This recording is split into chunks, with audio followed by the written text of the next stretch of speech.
Hello friends, welcome back to our channel find everything. Last lecture में हमने देखा था डीमल्टीप्लेक्सर के बारे में और इसकी हमने वर्किंग समझी थी और इसको हमने मल्टीसिम में इम्प्लीमेंट किया था। अभी तक जितने भी हमने सर्किट देखे हैं वो सभी के सभी सर्किट क्या थे? कॉम्बिनेशनल सर्किट थे। बट आज हम देखेंगे सीक्वेंशियल सर्किट के बारे में। इसमें हम देखेंगे कि कॉम्बिनेशनल सर्किट और सीक्वेंशियल सर्किट में क्या डिफरेंस होता है और सीक्वेंशियल सर्किट कैसे वर्क करते हैं और कितने टाइप के सीक्वेंशियल सर्किट होते हैं। तो सबसे पहले हम इन दोनों में डिफरेंस समझते हैं। तो कॉम्बिनेशनल सर्किट क्या होते हैं कि कॉम्बिनेशनल सर्किट में जैसे ही हम कोई इनपुट देते हैं उसके करस्पॉन्डिंग हमको आउटपुट मिलने लगता है। तो जो आउटपुट है केवल और केवल किस पे डिपेंड करता है? सिस्टम के प्रेजेंट इनपुट पर। बट इसके अपोजिट सीक्वेंशियल सर्किट में क्या होता है कि जैसे ही हमने कुछ इनपुट दिया तो आउटपुट प्रेजेंट इनपुट पर तो डिपेंड करता ही है, साथ ही साथ सिस्टम का जो पास्ट बिहेवियर है उस पर भी डिपेंड करता है। जैसा कि हम यहाँ पर देख रहे हैं कि इस आउटपुट को हमने दोबारा यहाँ पर इसके इनपुट पर दिया है एक फीडबैक के द्वारा, और यहाँ पर एक स्टोरेज एलिमेंट यूज हो रहा है, इसको हम बोलते हैं मेमोरी एलिमेंट। तो ये बेसिक डिफरेंस होता है सीक्वेंशियल सर्किट और कॉम्बिनेशनल सर्किट में। तो सीक्वेंशियल सर्किट को अगर हम डिफाइन करें तो सीक्वेंशियल सर्किट ऐसे सर्किट होते हैं जिनका आउटपुट प्रेजेंट इनपुट के साथ साथ सिस्टम के पास्ट बिहेवियर पर भी डिपेंड करता है। तो अगर हम इसका एप्लीकेशन देखें कि कहाँ कहाँ पर ये यूज होते हैं, तो जैसे कि ये काउंटर हो गया, आपका ट्रैफिक लाइट कंट्रोलर हो गया, रॉकेट लॉन्चर हो गया, और इसके अलावा भी बहुत सारे एप्लीकेशंस में ये यूज किया जाता है। अब हम देखते हैं टाइप्स ऑफ सीक्वेंशियल सर्किट। तो सीक्वेंशियल सर्किट बेसिकली दो टाइप के होते हैं। एक होता है हमारा सिंक्रोनस सीक्वेंशियल सर्किट और एक होता है हमारा असिंक्रोनस सीक्वेंशियल सर्किट। अब इन दोनों के बारे में समझ लेते हैं कि सिंक्रोनस और असिंक्रोनस सीक्वेंशियल सर्किट क्या होते हैं। तो दोनों में जो बेसिक डिफरेंस ये होता है कि असिंक्रोनस सीक्वेंशियल सर्किट में हम क्लॉक सिग्नल यूज नहीं करते हैं, जबकि सिंक्रोनस सीक्वेंशियल सर्किट में हम क्लॉक सिग्नल यूज करते हैं। तो ये इन दोनों में बेसिक डिफरेंस होता है। जैसा कि हम यहाँ पर देख रहे हैं कि एक डिजिटल स्टोरेज डिवाइस है जिसको हम क्या बोलते हैं?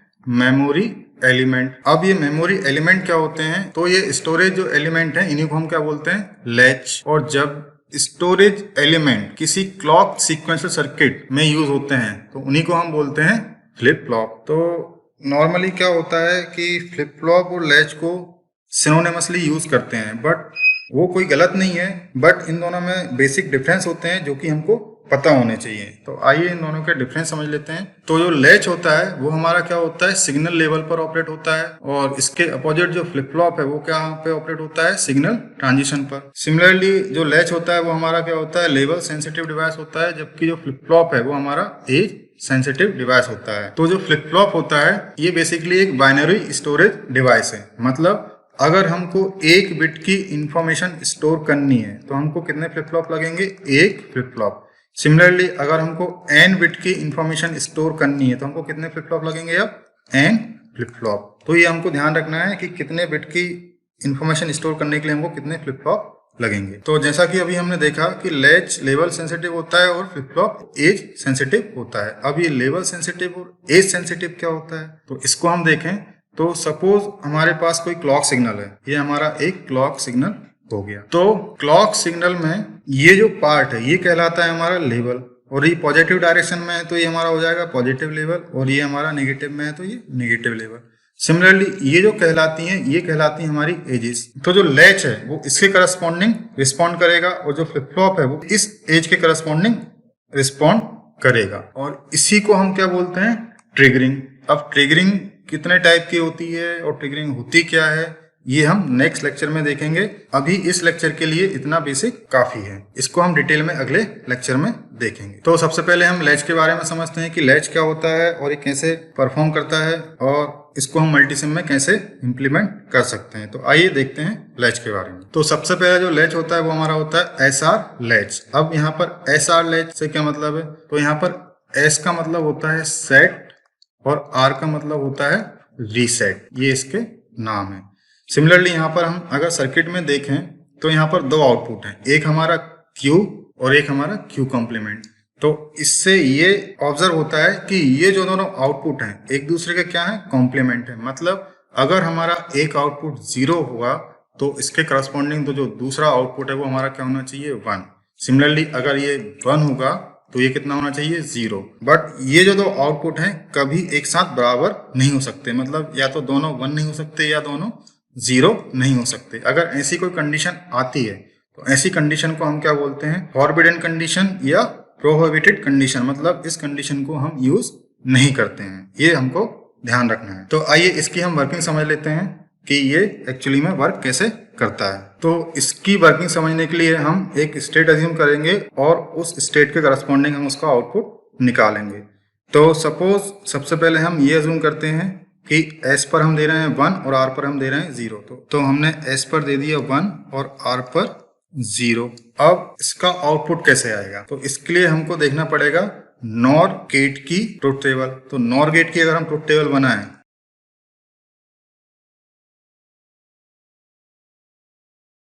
तो नॉर गेट की अगर हम ट्रुथ टेबल देखें तो नॉर गेट की ट्रुथ टेबल हमारी ये होती है। तो इसको अगर हम ऑब्जर्व करें तो जैसा कि हम यहाँ देख रहे हैं कि अगर नॉर गेट में एक भी इनपुट 1 होता है तो आउटपुट हमेशा क्या आता है 0। हमको दूसरा इनपुट देखने की जरूरत ही नहीं पड़ती। तो ये एक बेसिक कंसेप्ट होता है, इसको आपको ध्यान रखना है कि नॉर गेट में अगर एक भी इनपुट हुआ 1 तो आउटपुट आप लिख सकते हो उसका क्या होगा 0। आपको दूसरा इनपुट देखने की जरूरत ही नहीं पड़ेगी, ये एक बेसिक कॉन्सेप्ट है। तो यहाँ पर हमने 0 और 1 दिया है, तो जैसा कि हम देख रहे हैं कि यहाँ पर 1 है तो और इसका दूसरा इनपुट हमको नहीं पता है, तो इसमें कोई प्रॉब्लम नहीं है क्योंकि हमें पता है कि नॉर गेट में अगर एक भी इनपुट 1 होता है तो आउटपुट क्या होता है 0। तो इसका जो आउटपुट हो कितना आएगा 0।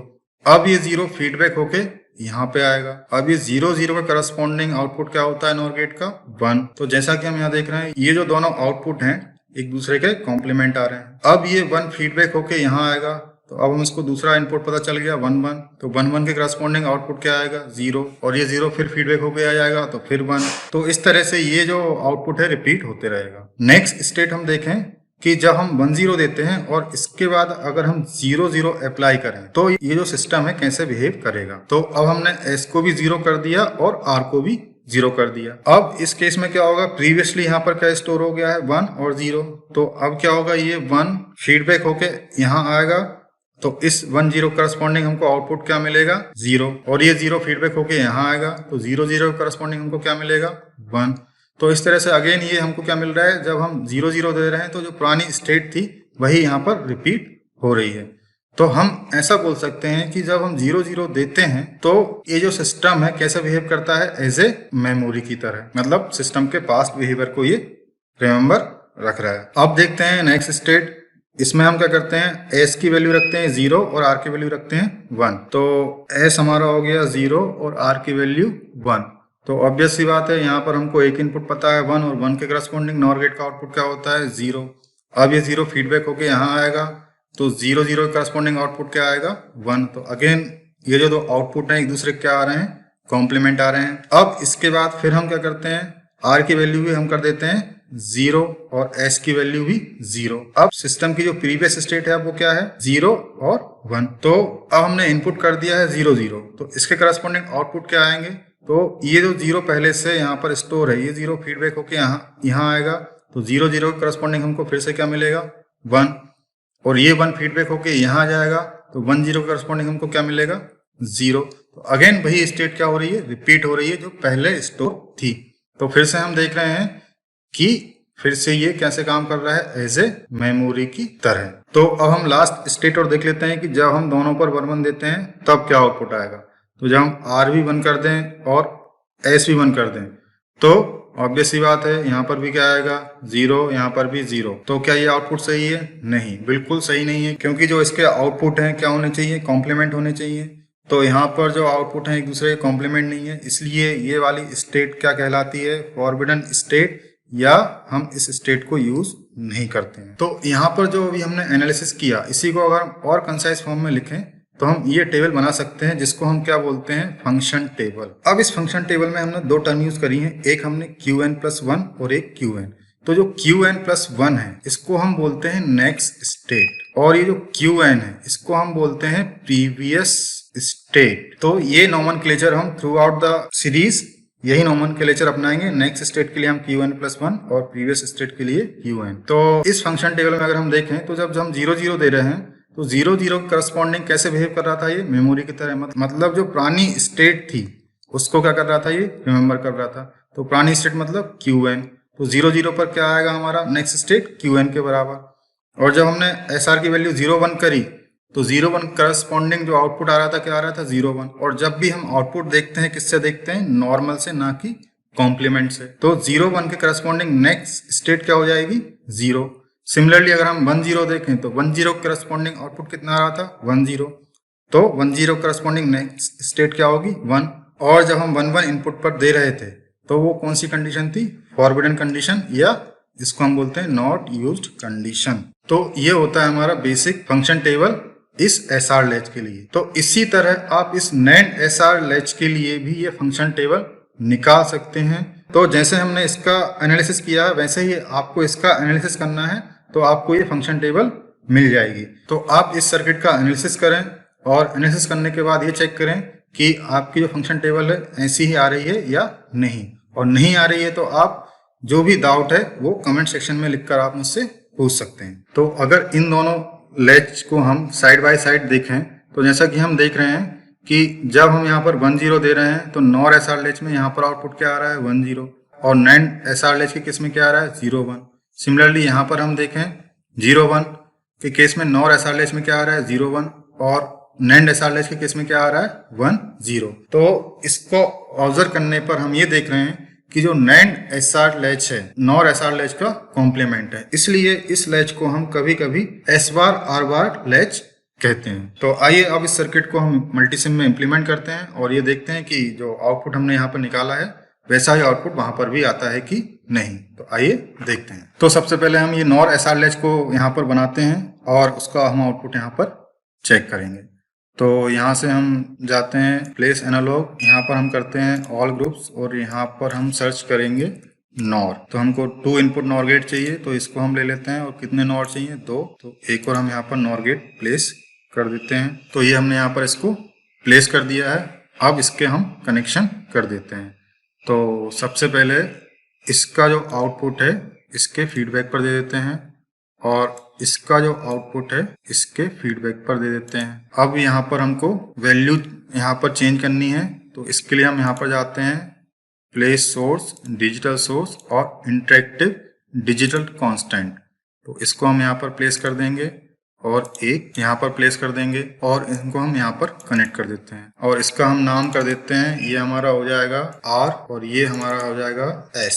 अब हमको आउटपुट देखना है, तो आउटपुट देखने के लिए हम यहाँ पर जाते हैं प्लेस इंडिकेटर में और यहाँ से हम सेलेक्ट करते हैं प्रोब, और यहाँ से हम कोई सा भी प्रोब सेलेक्ट कर सकते हैं। जैसे हमने ले लिया ब्लू कलर का प्रोब और इसको यहाँ पर कनेक्ट कर देते हैं और एक यहाँ पर कनेक्ट कर देते हैं। तो ये हमने यहाँ पर इनके कनेक्शन यहाँ पर कर दिए हैं। अब ये जो हमारा आउटपुट है ये हमारा क्या है Q, तो इसको हम Q नाम दे देते हैं। और ये जो हमारा आउटपुट है ये हमारा क्या है Q नॉट, तो इसको हम लिख लेते हैं Q_लो या नॉट। तो अब क्या करते हैं, जैसे हमने यहाँ पर ट्रुथ टेबल दी थी, तो जैसे हमने यहाँ पर इसका एनालिसिस किया था वही स्टेट हम यहाँ पर रख के देखेंगे और देखते हैं कि आउटपुट वैसा ही आ रहा है कि नहीं। तो सबसे पहले हमने क्या किया था 1 0, तो S की वैल्यू हम कर देते हैं 1 और R की वैल्यू 0। अब इसको रन करते हैं। तो जैसा कि हम यहाँ पर देख रहे हैं इस केस में Q हमारा 1 है और Q जो नॉट है वो 0।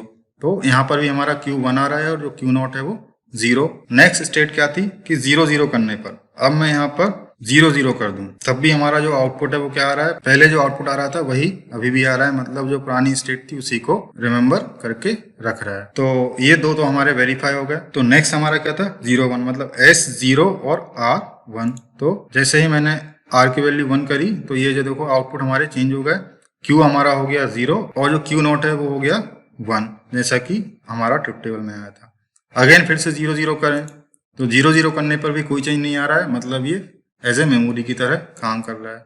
और लास्ट स्टेट क्या आती है हमारी 1 1, तो RV1 SV1 दोनों का आउटपुट 0, जो कि क्या आती है हमारी फॉरबिडन कंडीशन थी, क्योंकि ये जो दोनों आउटपुट हैं वो बराबर नहीं हो सकते। तो जैसा हमने यहाँ पर एनालिसिस किया था वैसा ही हमको यहाँ पर देखने को मिल रहा है। तो जो हमने थियोरेटिकली पढ़ा था उसी को हमने यहाँ पर प्रैक्टिकली भी प्रूव किया है। नेक्स्ट सर्किट और देख लेते हैं, तो इसको स्टॉप करते हैं। तो अब NAND SR लैच को और यहाँ पर हम देख लेते हैं। तो ये हमारा NAND SR लैच का सर्किट था, तो इसी सर्किट को हम मॉडिफाई कर देते हैं। इस NOR की जगह हम क्या कर देते हैं, इसको हम करते हैं रिप्लेस कंपोनेंट और यहाँ पर हम सर्च करेंगे ऑल ग्रुप्स में नैंड, 2 इनपुट नैंड गेट। तो ये हमारा 2 इनपुट नैंड गेट हो गया और सिमिलरली इसको रिप्लेस कर देते हैं नैंड। तो ये हमारा सर्किट बन गया है। तो ये हमने नॉर गेट को नैंड से रिप्लेस कर दिया है। बट आपको यहाँ पर एक और चीज ध्यान रखनी है। जैसा कि हम यहाँ पर देख रहे हैं कि नॉर एसआर लैच में क्यू से कौन सा कनेक्ट है, R terminal. Similarly Q bar से कौन सा कनेक्ट है, एस। बट इसके अपोजिट नैंड एसआर लैच में क्यू से कौन सा कनेक्ट है, एस, और क्यू बार से आर। तो ये हमको ध्यान रखना है। इसमें लोग बहुत गलती करते हैं, इस पे ध्यान नहीं देते हैं, तो जो हमारा पूरा सर्किट का ऑपरेशन है वो गलत हो जाता है। तो इसको हम नाम दे देते हैं एस और इसको आर। अब हमारा ये सर्किट कंप्लीट हो गया है। अब इसको रन करते हैं और ये देखते हैं कि आउटपुट क्या आता है। तो सबसे पहले हमारा इनपुट क्या था, 1 0।